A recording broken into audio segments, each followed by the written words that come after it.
नमस्कार, मी सान्वी. तर माझ्या व्हिडिओमध्ये तुमचं स्वागत करते. माझे जे पण पहिले व्हिडिओज होते त्याला तुम्ही भरभरून प्रतिसाद दिला त्यासाठी खूप खूप धन्यवाद. तर अजूनही मी काही व्हिडिओज तुमच्यासोबत शेअर करणार आहे, काही कथा शेअर करणार आहे. तर तुमचा भरभरून प्रतिसाद येईल अशी मी अपेक्षा करते. तर दिवाळीला सुरुवात झाली आहे आणि दिवाळी म्हटलं की लाडू, चकली, चिवडा, करंजी हे आलीच. तर आज ना मी तुम्हाला करंजीची एक रेसिपी सांगणार आहे. ही करंजी ना एकदम खारीसारखी लागते. तुम्ही अशी करंजी बनवली ना तर दरवर्षी अशीच करंजी बनवाल.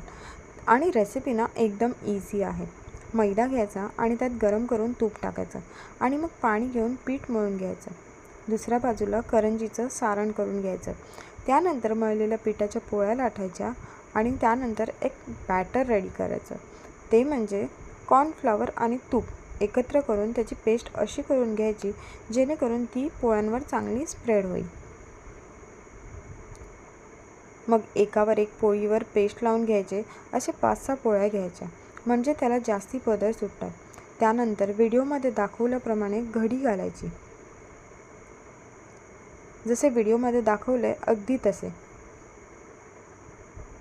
आणि मग त्याचे छोटे छोटे सुरीने पीसेस करून घ्यायचे आणि मग लाटून त्यात सारण भरायचे आणि साईडला पाणी किंवा दूध लावून चिकटवायचे.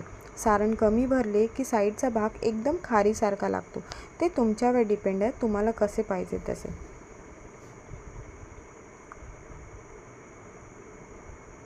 त्यानंतर मीडियम फ्लेमवर करंजी फ्राय करून घ्यायची, थोडी गोल्डन ब्राऊन होईपर्यंत. झाली तर मग तुमची खारीवाली करंजी रेडी.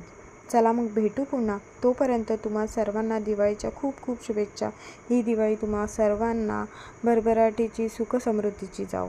श्री स्वामी समर्थ.